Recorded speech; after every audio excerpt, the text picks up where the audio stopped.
Boa noite, meus irmãos, na graça do nosso Senhor Jesus Cristo. Nós estamos estudando sobre a lei de Deus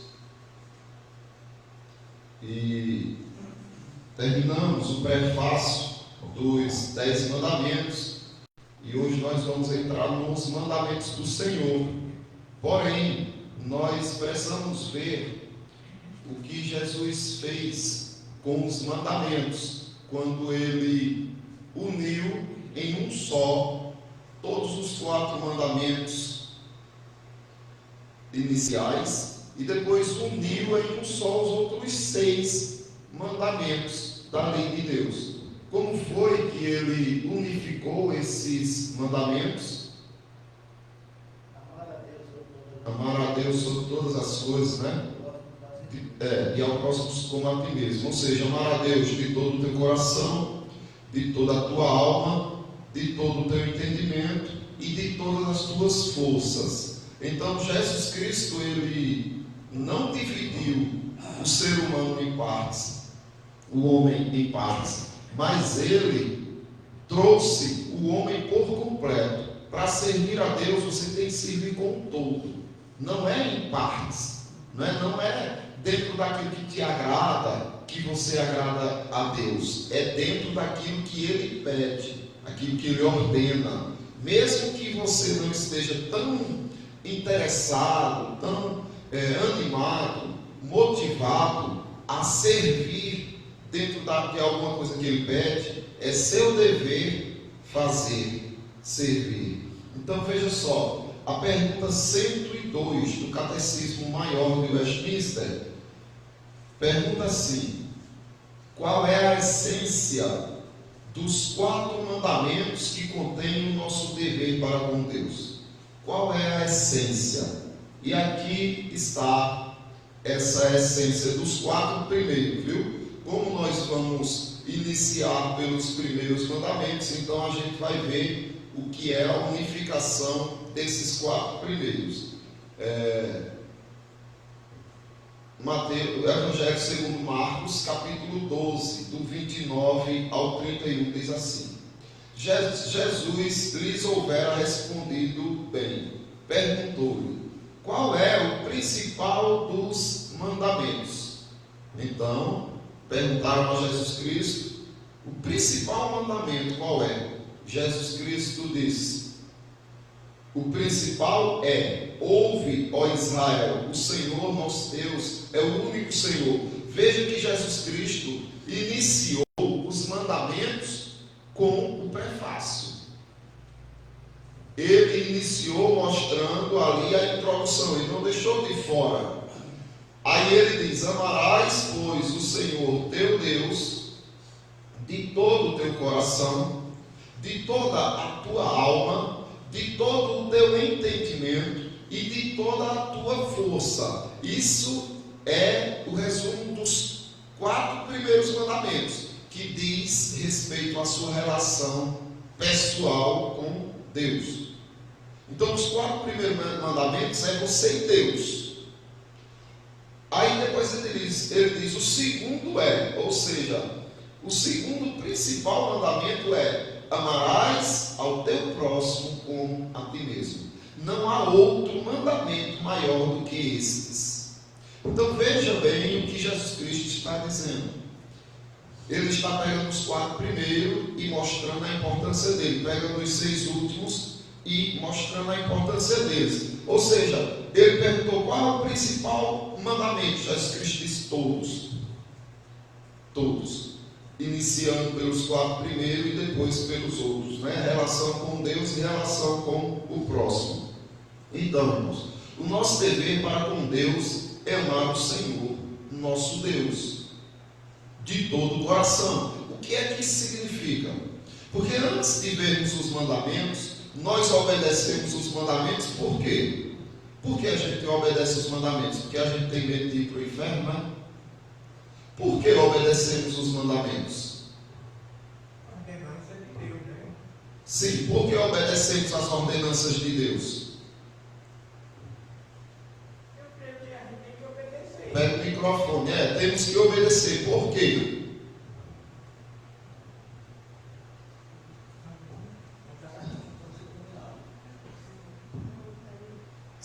Isso é um dos motivos para não sermos condenados. Ok, mas e quer dizer que se você não obedecer, você vai ser condenado?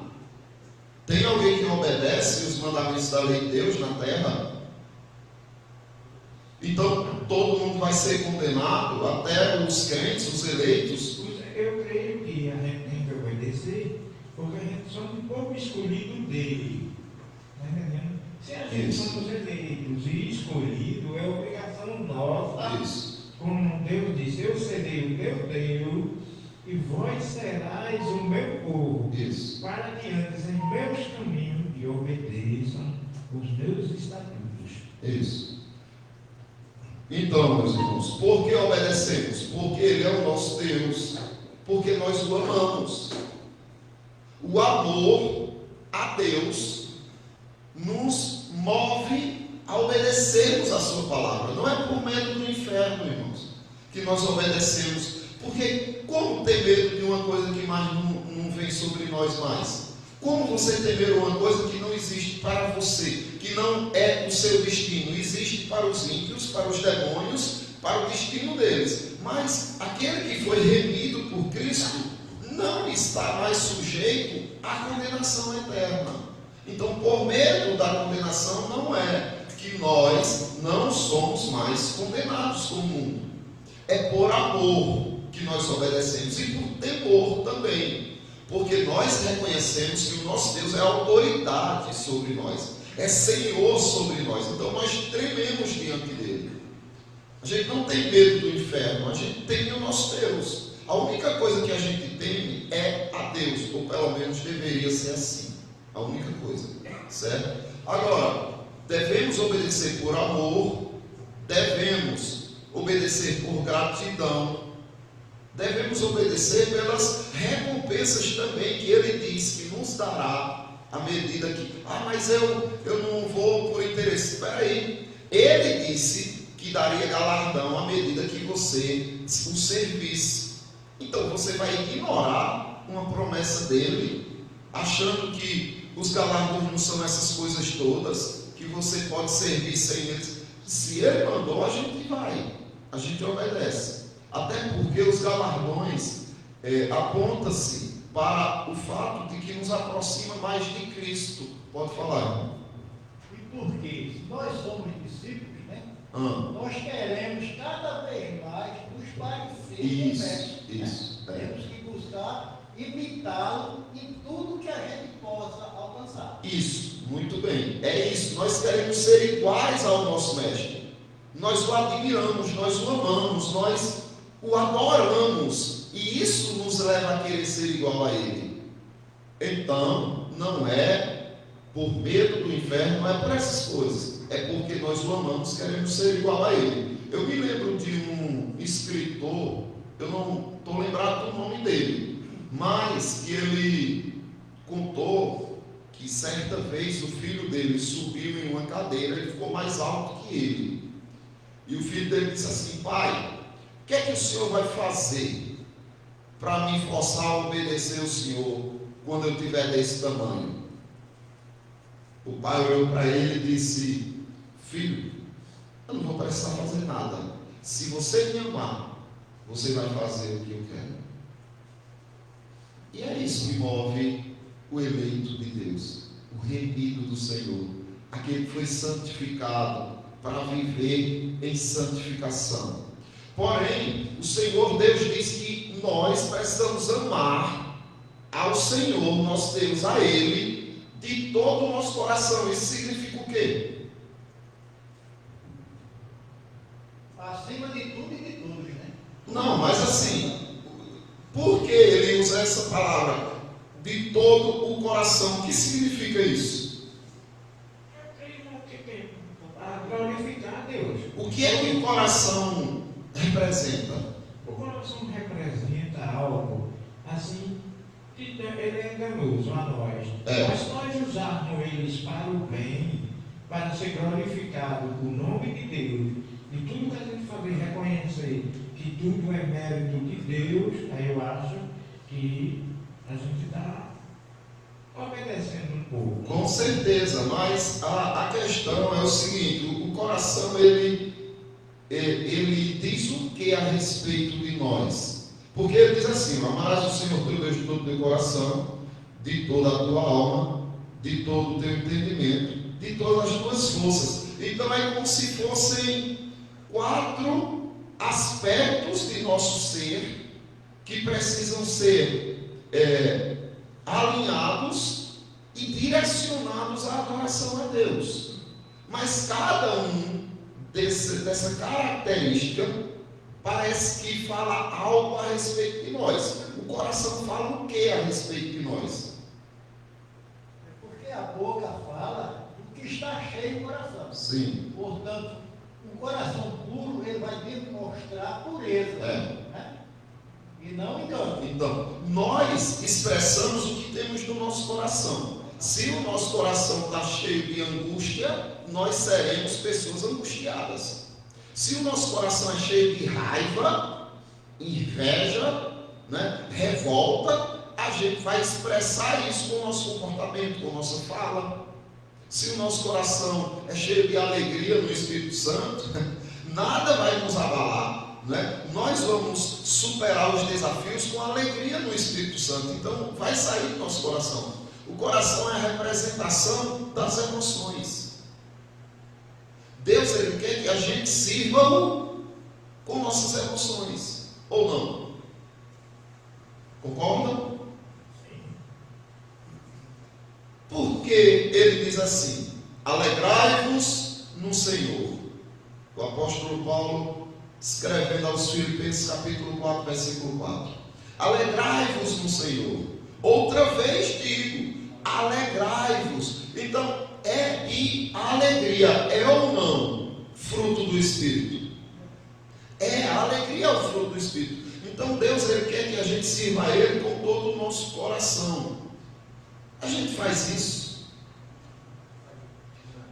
Nem sempre a gente está todo animado. Nem sempre a gente está todo seguro, confiante. Vez ou outra a gente está abatido, desanimado, distraído com alguma coisa. O que Jesus Cristo está dizendo aqui é que o nosso objetivo, a nossa luta, a nossa meta tem que ser contra o nosso coração. O nosso dever é instruir o nosso coração, educar o nosso coração, ensinar ao nosso coração, ou seja, ensinar as nossas emoções, alinhar as nossas emoções à palavra de Deus. Então é aquilo. O que é que Deus quer de mim? Ele quer que eu esteja em paz com Ele. Ele quer que eu esteja contente com tudo que Ele faz. Eu estou não. Eu não estou. Eu estou ansioso, eu estou temeroso. Então, parou? Agora o foco vai ser uma guerra interna. O meu coração vai ter que aprender a descansar no Senhor. Por que Davi fazia isso? Davi, né, que a Bíblia chama do homem segundo o coração de Deus.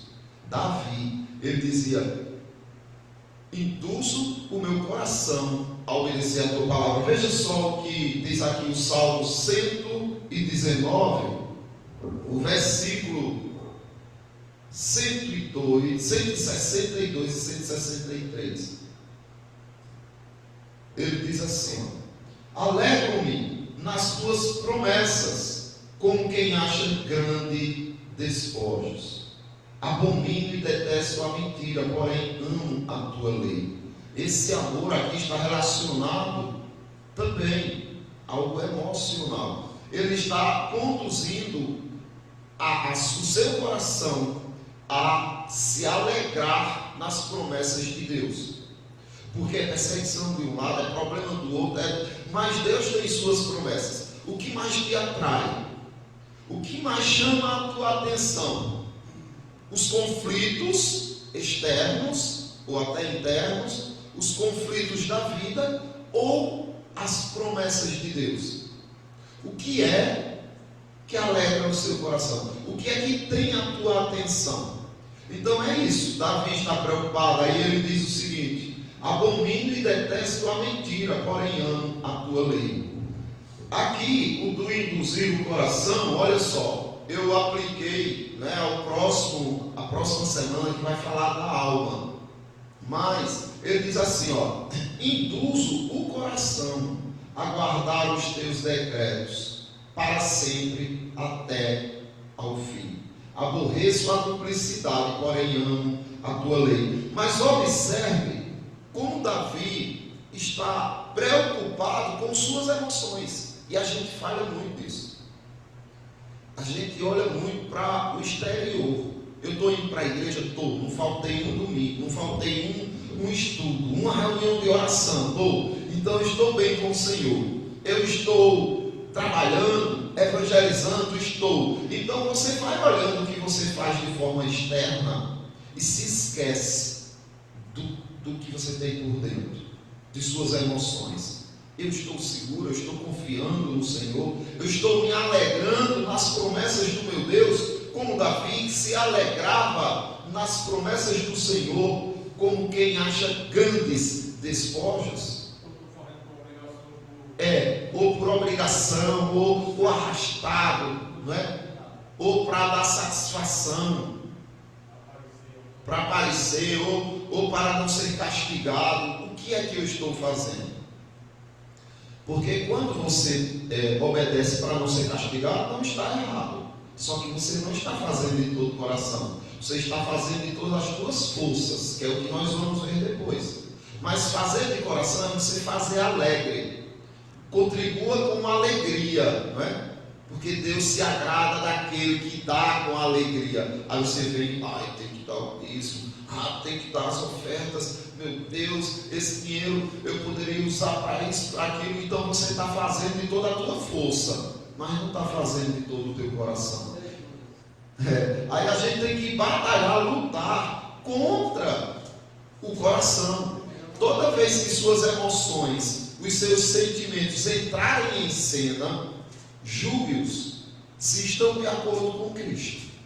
Se a palavra de Deus aprova esse tipo de sentimento, essa emoção que está fluindo, porque se não estiver de acordo com o que Cristo pede, aí agora você tem que parar de guerrear para fora e guerrear para dentro, mostrando as suas emoções que ela tem que servir ao Senhor. Eu me induzo, eu ensino, eu forço o meu coração a servir o Senhor, ou seja, as minhas emoções a entenderem que o melhor é Cristo, que o melhor é estar diante do Senhor.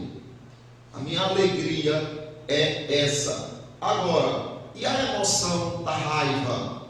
Ela pode servir a Deus ou não?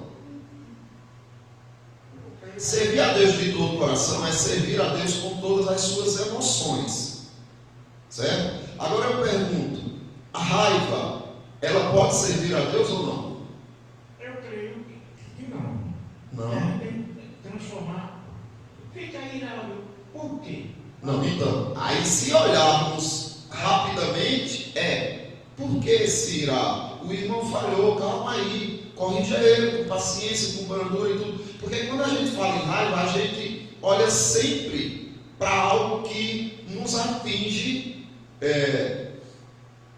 financeiramente, fisicamente, psicologicamente. Mas tem coisas que nós poderíamos ter raiva. E se nós tivéssemos raiva dessas coisas, nós estaríamos honrando a Deus com nossas emoções.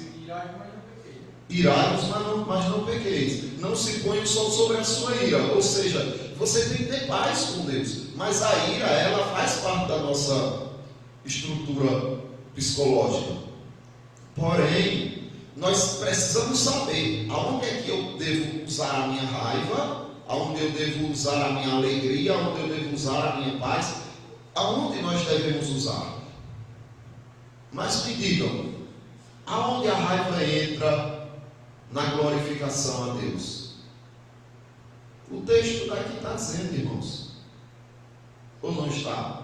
Davi está dizendo, olha, as minhas emoções relacionadas à alegria, minhas emoções positivas, digamos assim, eu dedico ao Senhor, eu me alegro nas promessas do meu Deus. Mas ele também está dizendo que está com abomino e detesto, tenho ódio, tenho raiva, de quê?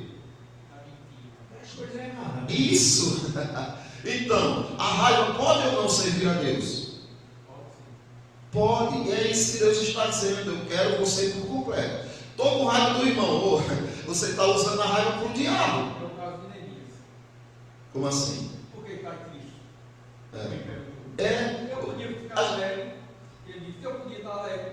Vendo os meus. Então, a tristeza honrando ao Senhor. E a própria palavra diz em Romanos, diz o quê? Que chorai como os que choram. Então observe que a tristeza vem do coração, essa emoção, e honra a Deus quando nós a usamos por dois motivos: ou triste pelos nossos pecados, né? Ou triste por causa da dor do irmão. Aí nós glorificamos a Deus. Mas tristeza porque tivemos um prejuízo, porque adoecemos, porque não sei o quê. Não. Os únicos momentos que Deus permite a tristeza são esses. Ou quando você está triste, né? Se alguém quer se queixar, queixe-se dos seus próprios pecados. Fique triste com eles, mas com Deus não. Com as coisas da vida não.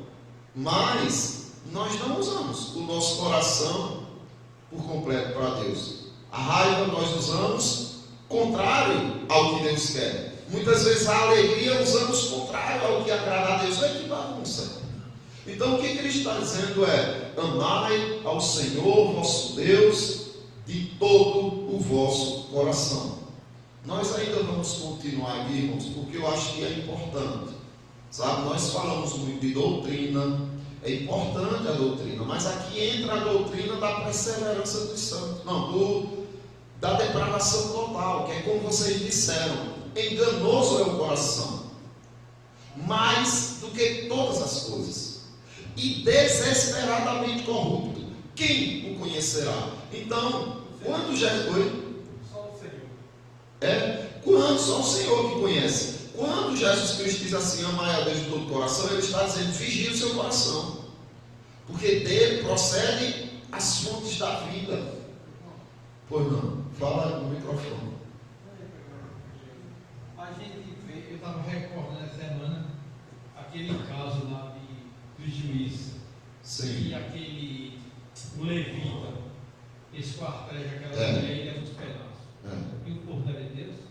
O cara era um levita, vencedor, e faz uma coisa daquela. Por isso que enganoso é o quê? O coração. Não, mas no caso do levita, Altamir, ele fez aquilo indignado com a crueldade que fizeram com ela. Não, mas veja porque ele fez. Não tem desculpa. Eles violentaram a esposa deles a madrugada toda. Quando ele saiu da porta, ela estava com as mãos assim, como quem queria entrar na casa, e morta. Ele ficou muito irado com aquilo. Então ele partiu ela em 12 pedaços e mandou cada pedaço para uma tribo de Israel, perguntando: é justo que se faça isso com alguém do povo de Deus? Uma tribo do Senhor fazer isso com alguém do povo de Deus? Aí cada tribo daquela ficou indignada, se juntaram, e Deus disse: vão e guerreiem contra eles. Porque o próprio povo não quis entregar os criminosos, quiseram acobertar os criminosos. Então eles foram, mas o coração é perverso. O coração é perverso. Mas o crime dos que violentaram ela, sabe? Então, veja só, quando Jesus Cristo diz assim: ame a Deus de todo o coração, nós precisamos estudar nosso coração, combater nosso coração, educar nosso coração, induzir o nosso coração, porque a depravação que existe no coração do homem é absurda. Fala aí, irmão. O que eu queria assim, cumprimentar é só: naquele tempo já havia pessoas com essa maldade que fizeram aquilo. Imagine hoje, triste no coração, é isso.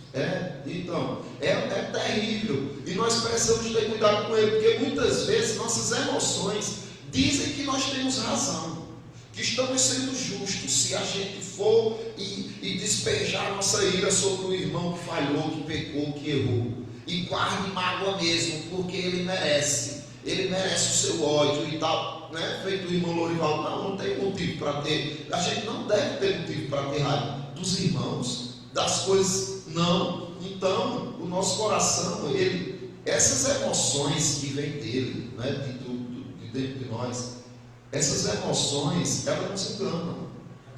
Ao invés de a gente usar ela para exaltar a Deus, para glorificar a Deus, para honrar ao Senhor, nós a usamos para vergonha,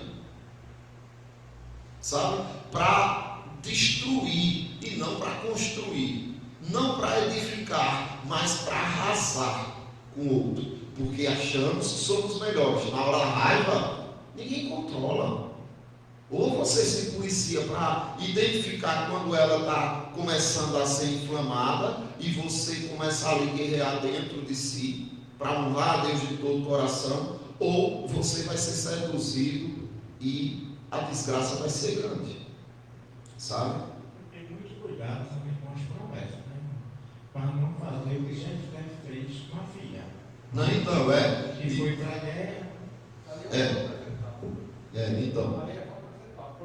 Precipitado, coração também, mas é tudo isso, né? Por isso que dizem assim: olha, nunca prometa nada quando você estiver alegre, porque depois você vai se arrepender. Você se empolga tanto, o coração, essa emoção te engana tanto que você faz. Não, reflita, medite antes, e nunca diga nada quando estiver com raiva, nunca decida nada quando estiver com raiva, porque você pode ser implacável quando não prestar de tudo aquilo. Dê um tempo, deixa as emoções acalmarem e aí você vai e age, porque você assim vai entender melhor as coisas, fazer uma leitura melhor dos acontecimentos, interpretar melhor o que está acontecendo. Mas com raiva ou com alegria demais, você desvirtua aquilo que poderia ser bom, tá certo?